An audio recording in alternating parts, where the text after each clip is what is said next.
Hello everyone, welcome to my YouTube channel. आप सभी का स्वागत है हमारे आज के इस वीडियो में। और फ्रेंड, जैसा कि कल आप लोगों ने देखा, एनआरए सीईटी को लेकर कल एक न्यूज़ आई थी और क्या क्या चीज़ें उसमें बताई गई थी। बेसिकली वो न्यूज़पेपर का आर्टिकल था, उसमें क्या क्या चीज़ें बताई गई थी वो मैंने कल वाले वीडियो में डिस्कस किया था। अब यहाँ पे काफ़ी सारे सवाल उठते हैं जब ये एनआरए सीईटी की बात आती है, जैसे कि एनआरए सीईटी कब तक लागू हो सकता है।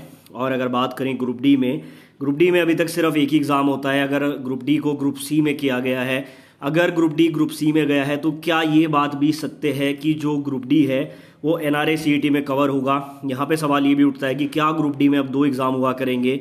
अगला सवाल ये आता है, रेलवे में इंग्लिश क्या अब मैंडेटरी हो जाएगा। सबसे बड़ा जो डाउट है, कल वाले वीडियो पे यही आया कि अगर यहाँ पे एनआरए सीईटी लागू होता है तो क्या इंग्लिश या हिंदी जो सब्जेक्ट है उसको रेलवे सिलेबस में ऐड ऑन किया जाएगा।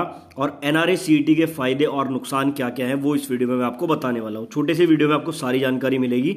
मेक श्योर कि आप वीडियो एंड तक देखें। चैनल पर नए हो तो चैनल को सब्सक्राइब करके बेल आइकन को प्रेस कर लीजिए। तो जैसा कि यहाँ पर ये कल का न्यूज़पेपर में आर्टिकल आया था कि अगले साल से ग्रुप बी और ग्रुप सी के पदों पर कॉमन टेस्ट होगा, यानी कि आपका नेशनल रिक्रूटमेंट एजेंसी एक टेस्ट लेगी जिसको सीईटी बोला जाएगा, कॉमन एलिजिबिलिटी टेस्ट। अब अलग अलग तर्क हैं इसको लेकर, ये तो मैंने कल आपको पूरा पढ़ के सुनाई दिया था। यहाँ पे हम बात करेंगे सबसे पहले कि एनआरए सीईटी कब तक लागू हो सकता है। बड़ा सवाल यही है कि क्या अपकमिंग वैकेंसी में ये एनआरए सीईटी लगेगा या नहीं लगेगा। तो सबसे पहले तो मैं आपको बता दूं, ये एनआरए सीईटी का जो विवाद है या फिर इसकी जो स्टार्टिंग है, ये आज से नहीं, ये आई थिंक जो है 2022 में इसको लागू करने की बात कही जा रही थी, लेकिन ये 2022 में भी लागू नहीं हुआ।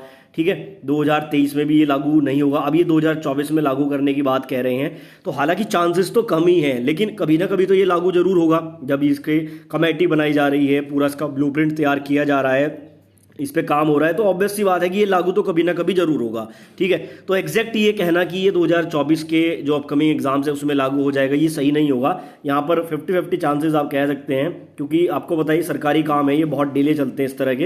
हालांकि ये फ्यूचर में लागू जरूर होगा। तो अभी आपको घबराने की आवश्यकता नहीं है। ऐसा नहीं है कि तुरंत ये लागू हो जाएगा। अभी बोला जा रहा है कि 2024 में जो है मई जून में इसको लागू करने की बात है। तो देखते हैं। वैसे तो सरकारी काम है, आपको पता ही है, तो इसमें इतनी कोई घबराने वाली बात नहीं कि एकदम से लागू हुआ। और देखो, चीज़ें आपको फेस करनी पड़ेंगी, आज नहीं तो कल ये लागू होगा जरूर। अब सवाल ये भी उठता है कि क्या ग्रुप डी में 2 एग्जाम होंगे। तो देखो, अब ये बात भी मैं अपने मन से नहीं बताऊंगा। जब ग्रुप डी का एग्जाम होना था, ये 2019 वाली भर्ती का 2000 अभी जब पीछे आपका एग्जाम होना था, तो यहाँ पर भी नोटिस आया था कि ग्रुप डी में 2 एग्जाम लेंगे। इसका मतलब सरकार की मंशा तो पहले से ही थी कि ग्रुप डी में 2 एग्जाम लिए जाए, लेकिन उस टाइम पर छात्रों ने बड़े लेवल पे एकदम से प्रदर्शन किया, छात्र उग्र हो गए, तो रेलवे ने बोला कि भाई चलो इसको एक एग्जाम कर देते हैं, और ग्रुप डी में एक एग्जाम कर दिया गया। तो यहाँ से आपको रेलवे का माइंडसेट तो पता चल गया कि रेलवे चाहता है ग्रुप डी में 2 एग्जाम हो, और ग्रुप डी अब ग्रुप सी में आया है। तो इससे अब देखो, सैलरी पे कोई खास फर्क नहीं पड़ा, लेकिन जो फर्क पड़ेगा वो आपका जो इनका क्राइटेरिया है, यानी कि जो सिलेक्शन का प्रोसेस है, उस पर फर्क पड़ेगा।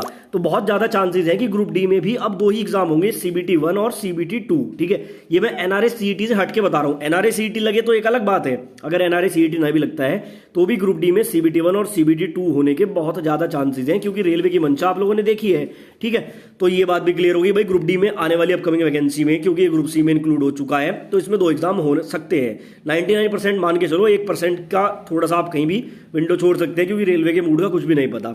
अब सवाल उठता है कि क्या रेलवे में इंग्लिश आएगी। तो देखो, अगर ये एनआरए सीईटी लागू होता है, ठीक है, कॉमन एलिजिबिलिटी टेस्ट लागू होता है, तो बहुत चांसेस हैं कि इसमें इंग्लिश या हिंदी इंक्लूड हो सकता है। क्योंकि देखो, कॉमन एलिजिबिलिटी टेस्ट का मतलब ही ये है कि एक कॉमन टेस्ट। अब मैंने कल देखा कुछ यूट्यूब चैनल्स पे बता रहे हैं कि रेलवे का सीईटी अलग हो जाएगा, एसएससी का सीईटी अलग होगा। अरे भाई, अगर सीईटी की फुल फॉर्म खोलोगे तो कॉमन एलिजिबिलिटी टेस्ट, यानी कि सभी के लिए कॉमन। अब ऐसा थोड़ी कि एसएससी के लिए सीईटी अलग ले लेंगे, रेलवे के लिए सीईटी अलग लेंगे, या फिर बैंकिंग के लिए अलग से सीईटी लेंगे। कॉमन का मतलब कॉमन ही होता है। अब जब कॉमन यहाँ पे टेस्ट लेने की बात हो रही है, तो सिलेबस भी यहाँ पर इस तरह से बनाया जाएगा। लेकिन यहाँ पे क्या हो सकता है कि जैसे कुछ क्वेश्चन इंग्लिश के डाल दिए जाएंगे, मतलब कि उसका वेटेज कम रखा जा सकता है, लेकिन सिलेबस में चेंज होगा। ये बात आपको समझनी होगी अगर एनआरए सीईटी लागू होता है, तो ये भी आपको फ्यूचर के पॉइंट ऑफ व्यू से देखकर चलना होगा। अब थोड़ा सा हम लोग बात कर लेते हैं एनआरए सीईटी के प्लस पॉइंट और नेगेटिव पॉइंट्स के बारे में।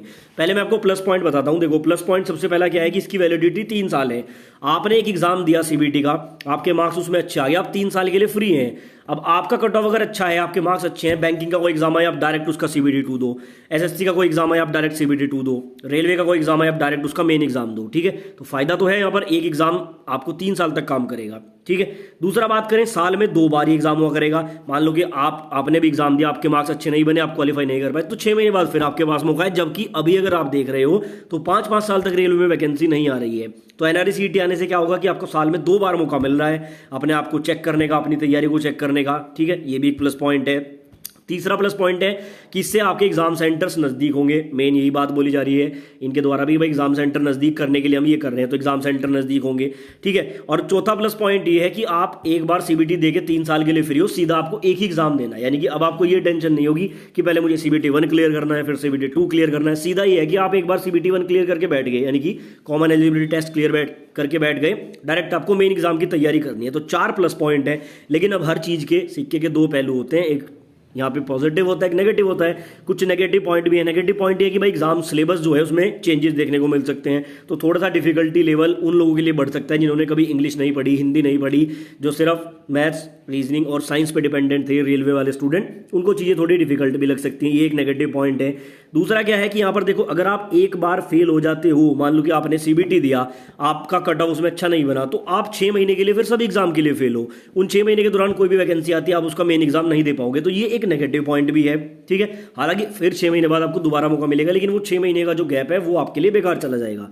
ठीक है, और सबसे बड़ा जो नेगेटिव पॉइंट है वो रेलवे छात्रों को ही हो सकता है, क्योंकि बैंकिंग, एसएससी वाले तो इंग्लिश वगैरह पढ़ते हैं पहले से ही।